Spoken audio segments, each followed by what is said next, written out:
मेरा नाम आकिब अहमद और ये है यूनिवर्स एकेडमी। और आज हम लोग क्लास 9 के चैप्टर 2 करने वाले हैं जिसका नाम है is matter around us pure. आज हम लोग उसका पूरा वंस और रिवीजन देखेंगे। तो हमारा पहला टॉपिक है कि प्योर मतलब क्या होता है। Pure means that there is no mixing substance आज pure substance is made up of only same kinds of element. मतलब कि एक प्योर सब्सटेंस एक ऐसा सब्सटेंस होता है जिसमें किसी भी तरह का मिक्सिंग ना हो और वो एक ही तरह के एलिमेंट से मिलके बने, एक ही तरह के, एक एलिमेंट से नहीं, एक ही तरह के एलिमेंट से मिलके बने, उसे हम लोग कहते हैं प्योर सब्सटेंस। एक एग्जांपल ले लेते जैसे कि 24 कैरेट ऑफ गोल्ड, मतलब कि उस गोल्ड के अंदर 14 कैरेट का सिर्फ गोल्ड है, 24 कैरेट गोल्ड के अंदर सिर्फ गोल्ड ही का ही एलिमेंट मिला हुआ है और किसी तरह का एलिमेंट उसमें नहीं मिला हुआ है। यहाँ तक कि एयर भी प्योर नहीं है, एयर के अंदर ऑक्सीजन, कार्बन, हाइड्रोजन और नाइट्रोजन पाया जाता है, इसलिए एयर तक प्योर नहीं है। प्योर का मतलब है हुआ ऐसा सब्सटेंस जिसमें किसी भी तरह का मिक्सिंग ना हो और वो सिर्फ एक ही तरह के एलिमेंट से मिलकर बने। नेक्स्ट है कि हमारा कि types of pure substance. Pure substance के दो तरह के होते हैं, एक होते हैं एलिमेंट और एक होता है कंपाउंड। बच्चों को बहुत ज़्यादा कंफ्यूजन रहता है कि ये एलिमेंट और कंपाउंड में अंतर क्या है। Element element the substance which are made up of one kind of atom. ऐसा सब्सटेंस जो एक ही तरह के एटम से मिलकर बने हो उसे हम लोग एलिमेंट कहेंगे। फॉर एग्जाम्पल कॉपर, आयरन, निकल, ये एक ही तरह अभी तक में 118 एलिमेंट का डिस्कवर हुआ है, जिसमें से 94 एलिमेंट जो है वो नेचर से निकाला गया है माइनिंग करके और 24 एलिमेंट जो है वो मैन मेड है। दूसरा द कंपाउंड क्या होता है, तो the substance which are found by combination of more than one substance in a fix ratio. मतलब कि ऐसा ऐसा सब्सटेंस जो एक से ज्यादा एलिमेंट से मिलके बने पर एक फिक्स प्रोपोर्शन है, फिक्स रेशियो में। जैसे कि H2O में जो हाइड्रोजन का रेशियो होगा वो हमेशा 2 होगा। जैसे कि CO2 में जो कार्बन का रेशियो होगा वो 2 होगा, उससे चेंज नहीं हो सकता। तो वो इसीलिए वो कंपाउंड को प्योर माना जाता है, क्योंकि जो एक से ज्यादा एलिमेंट से मिलके बने हैं पर लेकिन वो फिक्स रेशियो में। मिक्सचर मतलब क्या होता है, तो इट कंस्टिट्यूट 2 और more substance in any portion. पर मिक्सर एक ऐसा सब्सटेंस है जो एक या एक से ज्यादा सब्सटेंस से मिलके बना हो, वो किसी भी प्रोपोर्शन में वो बन सकता है। जिससे तो एग्जांपल हम बोले थे एयर का, क्योंकि एयर के अंदर कार्बन, ऑक्सीजन, नाइट्रोजन और हाइड्रोजन पाया जाता है। वो किसका एग्जांपल हो गया, तो वो मिक्सर का एग्जांपल हो गया। तो अभी तक हम लोग प्योर पढ़ लिया और मिक्सर पढ़ लीजिए। अब है मिक्सर का दो टाइप्स के होते हैं, एक होता है होमोजेनस मिक्सर, एक होता है हेटेरोजेनस मिक्सर। तो homogeneous mixer a homogeneous mixer is a mixture in which the composition is uniformly throughout. एक ऐसा मिक्सर होता है जिसमें जो कंपोजिशन होता है ना, जिसमें कि जैसे पानी लो, पानी में हम लोग चीनी को डाल दिए, वो इस तरह से घुलेगा कि तो उसको पहचान नहीं पाओगे कि ये शुगर इसमें मिला हुआ है। इस तरह से वो यूनिफॉर्मली मिला रहता है, इसके अलग नहीं हो सकता। होमोजेनस मतलब ऐसा कि मतलब कि जिसमें पानी लो, पानी में शुगर को डालो, उसको तुम इस तरह से वो मिक्स हो जाएगा उसमें कि तुम उसको पहचान नहीं पाओगे कि वो शुगर शुगर डाला गया है कि नहीं डाला गया। तुम उसको सेपरेट भी नहीं कर पाओगे। उस टाइप के मिक्सर को हम लोग बोला जाता है homogeneous mixer. Example of homogeneous mixer, तो पहला example salt dissolve in water. दूसरा एग्जाम्पल हुआ sugar dissolve in water, sugar dissolve हो जाएगा पूरी तरह से पानी में यूनिफॉर्मली, उसको तुम सेपरेट नहीं कर सकते। दूसरा है कि हेटेरोजेनस मिक्सर क्या होता है। Mixture is a mixture in which the composition are not uniform distribute and you can usually see the different substance with the naked eye of under a microscope। Heterogeneous mixer इस तरह का mixer होता है जिसमें कुछ composition को डालोगे तो तुम उसको सेपरेट कर पाओगे और तुम उसको देख पाओगे। जैसे कि पानी में हम लोग उसको मिट्टी को डालेंगे अंदर में तो क्या होगा, तुम उसको देख पाओगे कि कहाँ जा रहा है, क्या है क्या नहीं है। वो यूनिफॉर्मली डिस्ट्रीब्यूट उसमें नहीं होगा। तुम उसको यहाँ तक कि तुम उसको सेपरेट भी कर पाओगे। कुछ देर बाद देखोगे क्या है कि वो नीचे आए में। पानी में अगर तुम डालोगे रेत को या किसी बालू को, क्या हो जाएगा, वो तुम उसको देख पाओगे और वो नीचे आकर जमा हो जाएगा। ऐसे इस तरह के मिक्सर को बोला जाता है हेटेरोजेनस मिक्सर। होमोजेनस मिक्सर ऐसा मिक्सर जिसको तुम जो क्या मिला हुआ वो तुम नहीं देख पाओगे। हेटेरोजेनस मतलब ऐसा कि जो तुम सेपरेट कर पाओगे, तुम देख पाओगे कि क्या उसमें मिलाया गया है। Example of heterogeneous mixer sand water, oil water और सॉइल एंड वाटर। दूसरा टॉपिक है कि सॉल्यूशन क्या होता है। तो solution is a homogeneous mixer of 2 और मोर सब्सटेंस। सॉल्यूशन जो है वो दो या दो से ज्यादा सब्सटेंस मिलके बना होता है, लेकिन वो होमोजेनस मिक्सर रहता है, वो जिसको तुम सेपरेट नहीं कर पाओगे, जिसको तुम देख भी नहीं पाओगे, पहचान नहीं पाओगे क्या उसमें मिलाया गया है। और वही ले लो शुगर और वाटर। अब सॉल्यूशन के दो कंपोनेंट होते हैं, एक होता है सोल्यूट, एक होता है solvent. Solute A solute is the substance that get dissolved in a liquid to form है सॉल्यूशन। सॉल्यूट एक ऐसा सब्सटेंस होता है जो सॉल्वेंट में डाला जाता है। जैसे ये हुआ पानी, ये हुआ चीनी, तो चीनी क्या हो गया, वो सॉल्वेंट हो गया। सॉल्वेंट को उस पानी में डाल रहे हैं, याद देखना, तो उस दोनों मिलकर क्या बना, सॉल्यूशन बना, होमोजेनस सॉल्यूशन बना। अब है कि सॉल्वेंट एक ऐसा कॉम्पोजिशन होता है, एक ऐसा पार्ट कॉम्पोजिशन होता है सॉल्यूशन का, जिसमें सोल्यूट को डालते हैं। जैसे कि ये पानी ले लो, वाटर ले लो, ये शुगर ले लो, शुगर हो गया सोल्यूट, अब पानी हो गया सोल्यूशन। सोल्यूट को पानी में डाल रहे हैं, दोनों मिलकर क्या बन रहा है, होमोजेनस मिक्सचर सोल्यूशन। इसका मतलब कि सोल्यूशन बन, वाटर जो हो गया वो सॉल्वेंट हो गया, और जो सोल्यूट है वो चीनी हो गया, शुगर हो गया। एग्जाम्पल ले लो साल्ट एंड वाटर का। साल्ट एंड वाटर में जो साल्ट है वो सोल्यूट हो गया, जो वाटर है वो सॉल्वेंट हो गया।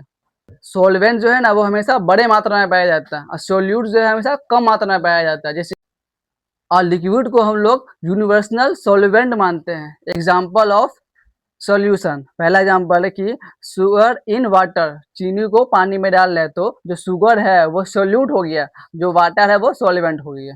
दूसरा एग्जाम्पल हो गया एयर। नाइट्रोजन 78% रहता है, ऑक्सीजन 21% रहता है। इसका मतलब क्या हो कि नाइट्रोजन सॉल्वेंट हो गया और ऑक्सीजन सोल्यूट हो गया। अब है प्रॉपर्टीज ऑफ सॉल्यूशन। सॉल्यूशन का पहला property, size of a solute particle are small. Solution का पहला प्रॉपर्टी हुआ कि जो सोल्यूट का जो साइज होता है वो कम होता है ना। सॉल्वेंट ये वाटर हो गया, सोल्यूट ये चीनी शुगर हो गया, इसमें डाल रहे हैं पानी में, तो इसका मतलब क्या है, सोल्यूट का जो पार्टिकल है वो छोटा होता है। सॉल्यूशन में सोल्यूट का पार्टिकल स्मॉल होता है, पहला प्रॉपर्टी होता है। दूसरा property, solute particle can not be seen bye naked eye. Solute particle को तुम अपने आंख से नहीं देख पाओगे। तीसरा प्रॉपर्टी हुआ कि particle do not scatter a beam of light. इसका मतलब हुआ कि जैसा ये शुगर वाटर हुआ, ये टॉर्च इसको हम मारेंगे तो ये डायरेक्ट पास करेगा, यहाँ से डायरेक्ट पास करेगा, ये रुकेगा। चौथा प्रॉपर्टी हुआ कि path of beam of light not visible in solution. जो बीम ऑफ लाइट है, जैसे कि टॉर्च का जो लाइट है वो उसमें नहीं दिखेगा सोल्यूशन में। छठा प्रॉपर्टी हुआ कि वो टिंडल इफेक्ट शो नहीं करेगा। छठा प्रॉपर्टी हुआ कि तुम उसको सेपरेट नहीं कर पाओगे फिल्ट्रेशन की मदद से। छठा लास्ट प्रॉपर्टी है कि वो स्टेबल सोल्यूशन में रहता है। नेक्स्ट टॉपिक है concentration of solution. Concentration of solution में पहला पढ़ेंगे हम लोग डाइल्यूट सोल्यूशन के बारे में। डाइल्यूट सोल्यूशन मतलब solution that contain less amount of solute is called dilute solution. मतलब कि ऐसा सोल्यूशन जिसमें जो सोल्यूट का मात्रा होगा वो कम होगा और सोल्वेंट का मात्रा ज्यादा होगा। एग्जाम्पल ले लो चीनी पानी का, ये वाटर हुआ, ये शुगर हुआ, इसमें डाल रहे हैं हम लोग चीनी को, तो इसका मतलब क्या है कि जो चीनी है उसका मात्रा कम हुआ, तो इस सोल्यूशन का बोला गया डाइल्यूट सोल्यूशन, जिसमें सोल्यूट का मात्रा कम होता है। अगला है कॉन्सेंट्रेशन सोल्यूशन। कॉन्सेंट्रेशन सोल्यूशन में solution that contain high amount of solution is called concentration solution. इसमें जो सोल्वेंट है वो ज्यादा मात्रा में रहेगा और सोल्यूशन कम मात्रा में रहेगा, ये डाइल्यूट का उल्टा होता है, याद रखना। नेक्स्ट है saturated solution. When no more solute can be dissolve in solution at given temperature it is called saturated solution. मतलब कि ऐसा सोल्यूशन जिसमें सोल्यूट को अब तुम और डिसॉल्व नहीं कर पाओगे। जैसे ये हुआ वाटर, ये हुआ शुगर, इसमें तुम 1 चम्मच डाले, 2 चम्मच डाले, 3 चम्मच डाले, 4 चम्मच डाले, एक वक्त ऐसा आएगा कि वो डिसॉल्व ही नहीं होगा वो पानी में। तो उस सोल्यूशन को बोला गया सैचुरेटेड सोल्यूशन। समझे कि ऐसा सोल्यूशन जिसमें तुम सोल्यूट को और ज्यादा डिसॉल्व नहीं कर पाओगे सॉल्वेंट के अंदर, उस सोल्यूशन को बोला जाता है सैचुरेटेड सोल्यूशन। उसको तुम कर पाओगे तब जब तुम उसका टेम्परेचर इंक्रीज करोगे तब। नेक्स्ट टॉपिक है सस्पेंशन के बारे में। अ suspension is a heterogeneous mixture in which solute particle do not dissolve but remain suspended. मतलब ऐसा सोल्यूशन होता है वो हेटेरोजेनस सोल्यूशन होता है, याद रखना। सस्पेंशन जो है वो हेटेरोजेनस सोल्यूशन होता है, जिसमें जो सोल्यूट पार्टिकल जो है वो डिसॉल्व ठीक से नहीं हो पाता, वो नीचे में रुक जाता है। जैसे कि ये ले लो वाटर, ये ले लो सैंड, सैंड को वाटर में डालेंगे, सोल्यूट हुआ सैंड, तो नीचे जाके वो जमा हो जाएगा, तो उस जो जमा हुआ ना उसको बोला गया सस्पेंडेड, और सोल्यूशन को बोला गया सस्पेंशन। एग्जाम्पल ले लो कि muddy water, salt in water, milk of magnesia और पेंट्स, ये सब एग्जाम्पल हो गया सस्पेंशन का। Properties of suspension. Next property the size of solute particle are big. इसमें सोल्यूट का पार्टिकल का जो साइज होता है वो ज्यादा रहता है, इसीलिए वो डिसॉल्व नहीं होता, नीचे जाके रुक जाता है, नीचे जाकर वो यहीं पे जमा हो जाता है, उस जमा होने को बोला जाता है सस्पेंडेड। नेक्स्ट प्रॉपर्टी हुआ कि it can be seen bye naked eye, इसको तुम अपने आंख से देख सकते हो। तीसरा प्रॉपर्टी हुआ कि particle scattered beam of light, जो जो बीम ऑफ लाइट हमसे दे रहे हो वो स्कैटर्ड हो जाएगा, वो छितर जाएगा वहां से उस पार्टिकल से। नेक्स्ट प्रॉपर्टी बोलता है the path of beam light visible in suspension, जो पाथ है जो बीम ऑफ लाइट का वो विजिबल होगा उस पर। नेक्स्ट पॉइंट है कि मे और may not show Tyndall effect, वो टिंडल इफेक्ट शो कर भी सकता है और नहीं भी कर सकता है। नेक्स्ट पॉइंट हुआ कि उसको हम लोग सेपरेट कर पाएंगे फिल्ट्रेशन की वजह से। सॉल्यूशन में हम लोग उसको सेपरेट नहीं कर पा रहे थे किसी भी तरह के फिल्ट्रेशन की वजह से, लेकिन सस्पेंशन में उसको हम लोग सेपरेट कर पा रहे हैं। छठा प्रॉपर्टी हुआ कि लास्ट प्रॉपर्टी हुआ कि वो अनस्टेबल रहता है। कोलाइडल सॉल्यूशन, हमारा नेक्स्ट टॉपिक हुआ कि कोलाइडल सॉल्यूशन क्या होता है। In colloidal solution solute particle suspended uniformly in a solution it appears homogeneous but it is a heterogeneous mixture. एक ऐसा सॉल्यूशन होता है कोलाइडल सॉल्यूशन जिसमें जो जो जो जो सॉल्यूट पार्टिकल है ना वो यूनिफॉर्मली सस्पेंडेड होता है, अच्छी तरीके से वो यूनिफॉर्मली सस्पेंडेड रहता है सॉल्यूशन का। वो दिखने में लगता है होमोजेनस मिक्सचर, लेकिन वो एक्चुअल में होता है हेटेरोजेनस मिक्सचर, ये चीज याद रखना। कोलाइडल सॉल्यूशन एक ऐसा सॉल्यूशन होता है जिसमें जो जो सॉल्यूट पार्टिकल है वो यूनिफॉर्मली डिस्ट्रीब्यूट रहता है, वो दिखने में लगता है कि वो होमोजेनस मिक्सचर है वो, लेकिन वो एक्चुअल में वो हेटेरोजेनस मिक्सचर रहता है। एग्जाम्पल हो गया ब्लड, मिल्क, जेली इटीसी।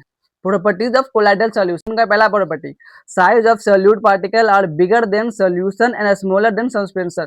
जो साइज होता है सॉल्यूट पार्टिकल का वो सॉल्यूशन से बड़ा होता है लेकिन सस्पेंशन से छोटा रहता है, ये चीज याद रखना।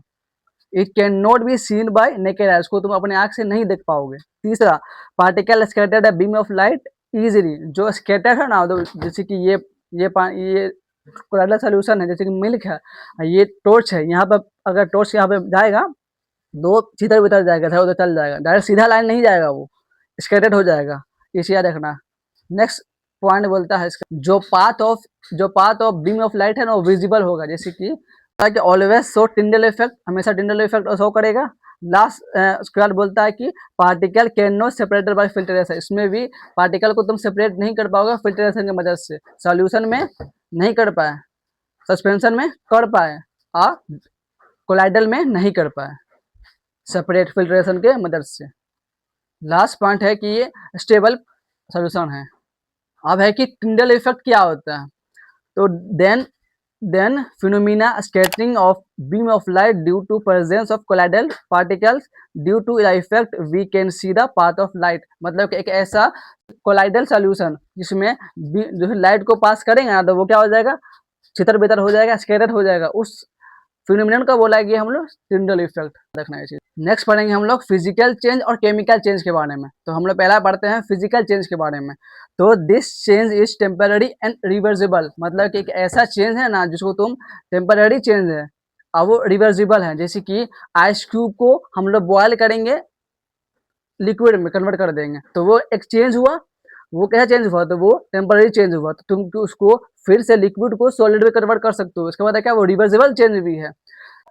फिजिकल चेंज का पहला पॉइंट हुआ कि वो टेम्पररी रहता है और रिवर्सिबल रहता है, और इसमें दूसरा पॉइंट हुआ कि इसमें किसी भी तरह का कंपाउंडिंग प्रोडक्ट का फॉर्मेशन नहीं होता। लास्ट पॉइंट बोलता है कि there is no energy change in this changes, मतलब इसमें किसी भी तरह का एनर्जी का चेंज नहीं होता है। एग्जाम्पल ले लो, melting of ice. Chemical change पहला, this change is permanent and irreversible, ये जो चेंज होता है ना वो परमानेंट रहता है और इरिवर्सिबल रहता है, मतलब कि तुम जैसे कि तुम वुड को जलाओगे तो क्या होगा, वो पूरी तरह से तुम उसको रिवर्स कर सकते हो, नहीं कर सकते हो, एक बार हो गया तो वो। दूसरा पॉइंट कि there is a formation of new product, इसमें न्यू प्रोडक्ट का फॉर्मेशन होता है, जैसे कि वुड को तुम लोग जलाओगे, लकड़ी को तुम लोग जलाओगे तो क्या होगा, वो राख बन जाएगा, राख क्या हुआ, न्यू प्रोडक्ट हो गया, ये चीज याद रखना। लास्ट पॉइंट, ये एनर्जी इज आइदर ऑब्जर्व और इवॉल्व इन दिस चेंज, मतलब कि एनर्जी नहीं तो ऑब्जर्व हो जाएगा यानी तो निकल जाएगा, इवॉल्व मतलब होता है बाहर निकल जाना, जैसे कि लकड़ी को जला रहे हैं हम लोग तो क्या हो रहा है, हीट निकल रहा है, तो हीट क्या हो गया, एक तरह का एनर्जी हो गया। एग्जाम्पल हो गया वुड बर्निंग। अब हम लोग पढ़ेंगे प्रॉपर्टीज ऑफ मेटल। तो मेटल का पहला प्रॉपर्टी है कि मेटल आर जनरली सॉलिड, जितना भी मेटल है ना वो हमेशा सॉलिड रहता है एक्सेप्ट मरकरी गैलियम को छोड़ के। मरकरी जो है ना वो हमेशा सॉलिड रहता है, लेकिन वो जो आएगा ना रूम टेम्परेचर पे तो वो क्या हो जाएगा, लिक्विड हो जाएगा। रूम टेम्परेचर मतलब कि 27 डिग्री सेल्सियस ऐसा कुछ रहता है। दूसरा property, metal are generally hard, metal जो है वो हमेशा हार्ड रहता है एक्सेप्ट सोडियम, मैग्नीशियम और पोटेशियम को छोड़ के। तीसरा प्रॉपर्टी हुआ कि मेटल आर लस्टर और शाइन, मेटल हमेशा क्या होता है, शाइन मतलब होता है चमकना, लस्टर मतलब होता है चमकना।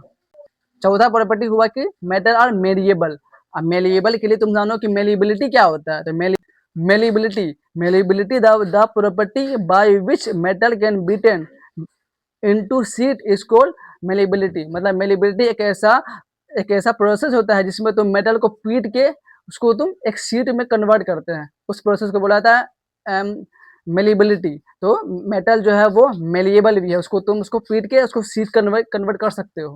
पांचवा प्रॉपर्टी हुआ कि मेटल आर डक्टाइल, मेटल जो है वो डक्टाइल भी होता है। डक्टाइल के लिए जानो कि वो डक्टिलिटी मतलब क्या होता है, तो ductility is the property by which a substance by virtue of which it can be draw into wire, मतलब कि मेटल को कन्वर्ट कर रहे हम लोग वायर में, उस प्रोसेस को बोला जाता है डक्टिलिटी, उस प्रॉपर्टी को बोला जाता है डक्टिलिटी। तो पांचवा प्रॉपर्टी हुआ कि मेटल जो हम लोग का डक्टाइल भी है, उसको तुम उसको पीट के या कुछ भी तरह का करके उसको तुम वायर में कन्वर्ट कर सकते हो। छठा हुआ कि मेटल है हाई डेंसिटी, मेटल का जो डेंसिटी होता है ना वो हाई होता है। डेंसिटी मतलब कि जैसे अगर तुम एक वाटर ले लो, इसमें तुम पत्थर को डालो तो क्या होगा, वो पत्थर नीचे आ जाएगा, इसका मतलब क्या हुआ कि उसका डेंसिटी हाई है। अगर ऊपर फ्लोट करेगा तो इसका मतलब क्या हुआ कि उसका डेंसिटी लो है। तो मेटल का जो डेंसिटी होता है ना वो हाई होता है। सतवां प्रॉपर्टी कि मेटल है सोनोरिटी, सोनोरिटी मतलब क्या होता है, सोनोरिटी मतलब हुआ कि वो आवाज करता है, मेटल को अगर तुम पीटोगे या कुछ करोगे ना तो वो आवाज करेगा, ये प्रॉपर्टी हुआ सतवां प्रॉपर्टी हुआ मेटल का। आठवां प्रॉपर्टी मेटल का कि वो मेटल है high melting and boiling point, metal का जो है ना मेल्टिंग और बॉइलिंग पॉइंट वो हाई होता है, मतलब कि उसको पिघलाने में और बॉयल करने में जो टेम्परेचर लगता है ना वो ज्यादा लगता है एक्सेप्ट सोडियम और पोटेशियम को छोड़ के। अब हम लोग पढ़ेंगे properties of non metal, non metal का क्या क्या क्या प्रॉपर्टी होता है। पहला प्रॉपर्टी हुआ कि non metal are solid, liquid and gas, non metal जो है वो सॉलिड, लिक्विड और गैस तीनों स्टेट में पाया जाता है, लेकिन जो मेटल जो है वो सिर्फ सॉलिड, वो सिर्फ एक सॉलिड में पाया जाता है एक्सेप्ट मरकरी को छोड़ के। दूसरा प्रॉपर्टी हुआ कि मेटल आर सॉफ्ट, मेटल जो है वो क्या होता है, सॉफ्ट होता है एक्सेप्ट डायमंड को छोड़ के। डायमंड के बारे में एक चीज याद रखना, एक कहीं पे पॉइंट बना के लिख लो कि diamond is the hardest substance in the world, वो दुनिया में सबसे हार्डेस्ट सब्सटेंस क्या है, डायमंड को माना जाता है। थर्ड प्रॉपर्टी, नॉन मेटल और लस्टर और साइन, नॉन मेटल जो है वो नॉन लस्टर होता है और नॉन साइन होता है, उसमें कोई चीज किसी भी तरह का चमक नहीं होता है एक्सेप्ट ग्रेफाइट को छोड़ के। चौथा प्रॉपर्टी हुआ कि नॉन मेटल और नॉन मैनिएबल। पांचवा प्रॉपर्टी हुआ कि नॉन मेटल और डक्टाइल, नॉन डक्टाइल। छठा प्रॉपर्टी हुआ कि नॉन मेटल है लो डेंसिटी, नॉन मेटल का जो डेंसिटी होता है ना वो लो होता है। सतवां प्रॉपर्टी हुआ कि नॉन मेटल और नॉन सोनोरिटी, मतलब कि उसको पीटने में कोई किसी भी तरह का आवाज नहीं करता है, सतवां प्रॉपर्टी हुआ। Non metal have low melting and boiling point, non metal का जो बॉइलिंग और मेल्टिंग पॉइंट होता है ना वो लो होता है एक्सेप्ट ग्रेफाइट को छोड़ के। अब हमारा लास्ट टॉपिक है कि मेटलाइट्स क्या होता है। तो metalloids are the element which have the property of metal and non metal, metalloids एक ऐसा प्रॉपर्टी होता है जिसमें मेटल और नॉन मेटल दोनों का प्रॉपर्टी उसमें मिक्स रहता है। और इसके बाद द एंड, अगर मेरा पढ़ाया हुआ आपको समझ में आया हो तो लाइक, शेयर, कमेंट और सब्सक्राइब करना ना भूलें। अगर आपको किसी भी तरह का डाउट हो तो आप मेरे इंस्टा पे डीएम कर सकते हैं, मैंने अपना इंस्टा नीचे में दिया हुआ है, तो शुक्रिया।